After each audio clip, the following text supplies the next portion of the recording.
I'm Sohail Rahman in Islamabad, outside the presidential palace. I'm about to talk to Asif Ali Zardari, the president of Pakistan. The land of the pure, as it's called, Pakistan is a country on the edge of financial collapse. With inflation at 25% and over half of the 160 million people living under the poverty line, this country's situation is near to dire.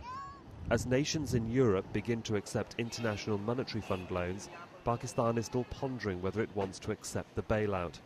Having freed itself in 2004 from the burden of IMF scrutiny, Pakistan has less than a week to make a final decision. Pakistan needs up to $10 billion, and if it accepts, will make the country's financial and government institutions come under the IMF's strict rules and regulations as to where that money can be spent and where revenue should be collected. Taxes are expected to rise, and in some cases it's thought will be imposed on areas of the economy lightly taxed before, such as agriculture. It's expected such moves will court controversy socially and politically in a country walking a delicate financial tightrope. The markets in Pakistan have plenty of produce to sell. The problem is rising prices in the bazaars that are making foods, for example, that were affordable a short time ago, now out of reach. The financial markets in this country have taken as much of a knock here as they have across the world, adding to the worries that investors will not come to Pakistan's aid in the short term. The Pakistani President and Prime Minister have been on the financial charm offensive, visiting their so-called friends for a cash advance, something all have been unable to offer. Politicians and analysts appreciate the role and importance of Pakistan in world security. Bordering Afghanistan, it has been at the centre of the region's conflicts for decades, with the Soviet invasion and America's so-called war on terror with the ousting of the Taliban after the 9/11 attacks. Pakistan is seen as an ally of the West and especially the USA.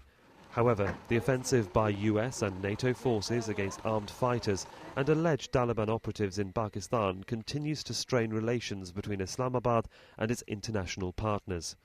In recent months, US drones allegedly entering Pakistan over the porous border region from Afghanistan have had devastating consequences in the tribal areas. Dozens of civilians have been killed, according to local Pakistani sources, and the aftermath of the destruction is there for all to see. Such images have courted much public anger in Pakistan. Pakistan's military offensive continues in the north of the country. Regaining political governance in areas seen as lawless has been a top priority for many administrations. For the government, led by Asif Ali Zardari's Pakistan People's Party, the task could not be more difficult after only 7 months of democratic rule. The warning from Pakistan is that failure of the international community to help this country could collapse its efforts to fight militancy in the border region, and nationwide social collapse could well follow, leaving this nuclear-armed nation vulnerable to extremists in the countryside and the cities. Mr. President, welcome to Talk to Al Jazeera. I want to begin with the current financial and social crisis that's hitting Pakistan at the moment. You've had many meetings with your so-called friends of Pakistan, the US, the EU, and some Arab states. Why aren't they doing more to help Pakistan? That's an assumption on a lot of people's part. I have not asked for help from Arabs or the Friends of Pakistan. This is a caucus group to sort of sit together and revisit the situation of the region and look back and consider where we are going, regional-wise, whether it's the war on terror, whether it's the environment, whether it's other issues of international nature or local bilateral nature.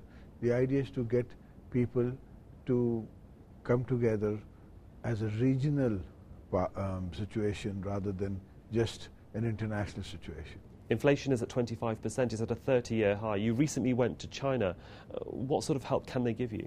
My recent visit to China was my first official visit. Every state, head of state, and when he takes over, he does bilaterals and tours, visits countries, first of all in the neighborhood if possible, and then beyond. The next Friends of Pakistan meeting is in mid-November. Pakistan is facing deep financial crisis. Financial issues will be top of the agenda, surely? No, the world is facing financial crisis, if I may say. The whole region, the United States, the world at large. There's a recession of great magnitude not witnessed in the last 30 years. Of course, it has an effect on Pakistan also. So that is there. And the Friends of Pakistan, we're trying to bring all the strengths of all the countries together. Maybe we'll be helping some people where they need some. But there is a financial crisis in Pakistan. But the world is facing financial crisis, my But friend. in particular Pakistan now, I think Pakistan is also facing a recession, and Pakistan is facing a political, economical situation. It's a worldwide phenomenon. Can you tell me more about this deal with the IMF? Is there one? Quite a number of countries in the world are talking to the IMF. IMF is a world body which comes into effect whenever a country asks for or requests for. And in our case, we've been in dialogue with the IMF since the day we came in, because the government of the day was looking at the world situation and looking at the local situation, and we thought we need some disciplining. In the past, the governance has not been disciplined enough. So IMF brings in a form of discipline, it brings in a form of regime, which I feel in this particular moment in the history of the world will be helpful to Pakistan. But you are talking to the IMF. What sort of help are you looking for, financial or just advice? It takes both. There is financial, there is the way of keeping your monetary policies in a certain framework. So it's a mix of both, and by and large this is a Pakistan initiative, and it's a homegrown formula that they're working out. At the moment you're not going to confirm that you're going to take an IMF loan then? No, I'm not going to confirm because it hasn't happened. I'll confirm only after it has happened. But are you considering it? The government of the day is considering it. The government of Pakistan People's Party is considering it. There's been my finance minister has spoken about it. What are the downsides of taking an IMF loan? It does mean more regulation of Pakistan's finances. No, we've already taken all those regulations that would have been a prescription, because we seem to agree with them. We believe in less subsidies. We believe in not subsidizing the world product. We believe in the people accepting, spending less, tightening their belts, the government's tightening their belts. So it's like a larger regime which also creates a little confidence in other institutions which are looking towards Pakistan to either invest or come in with large projects which we intend to go for. Of course, subsidies will be lifted, oil prices will rise, there'll be tax on agriculture. We've already taken that into account. We've already moved out the subsidies before the IMF could ask us to. That is, the fact of the matter is you've got to spend as much as you have. You just can't keep on with a population of 180 million people subsidizing people who happen to appreciate 4 cars. So that has to come down. People have to stop spending so much, and that is a good factor.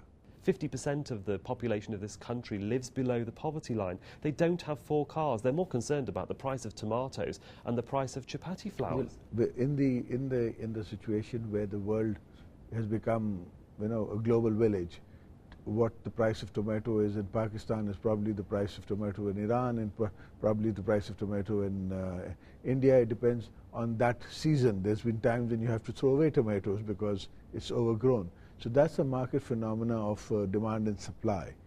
And we are putting in effects. We've put in a policy where we will be intervening through an organization called TCP, which comes in and buys the product when it's too cheap, and it releases its commodities. Pakistan has a great future. We have an ample amount of water, and we've got ample amount of land. So we're looking towards, and you know and I know that tomorrow's world is going to be a commodity-oriented world. The wealth of tomorrow is water and commodity. And maybe the old wealths of fossil fuels are going to be leaving behind their shine as such. But more Pakistanis would say that they're concerned about the issues of today, not the issues of the past. No, we'll try, and we are aware of that, and we are hoping to make sure that the poor and the people under the poverty line get the least amount of pain. Pakistan is an ally of America's so-called war on terror, but we've seen a rising number of fatalities in the border area, partly due to militancy. What's your policy on militancy, and how do you expect and want to combat it? Well, Pakistan People's Party has had a consistent policy on the terrorism. We are victims of terrorism. We lost our great leader, Shahid Mahatma Benazir Bhutto, to terrorism. We've lost many of our party workers to terrorism. And terrorism happens to be a world phenomena. And Pakistan happens to be in the eye of the storm, to say, for a phrase. And we are dealing with it accordingly. The government recently held a jirga here in Islamabad. Is that the right policy, getting all of the stakeholders together, be they tribal or in some cases militants, to talk together and see whether there is a way forward? I don't think a dialogue is possible with the militants. Dialogue is possible with the populist, and the populists have always a majority. It's the minority that takes up a form of, takes up arms to register their point of view. By and large, the majority does not do that, and we're in a dialogue with the majority. We've seen tribal jirgas and agreements in 2006. They collapsed in 2007. Sure. What do you think can be gained from this particular jirga for the future, and will it work? Well, it's constant interaction. It's a constant endeavor. You go 1 foot forward and 1 foot back. There have been situations of the same kind in other parts of the world where things have taken 60 years to 80 years to 150 years to settle down. So we can't say that democracy can solve the situation in 54 days. It'll take time.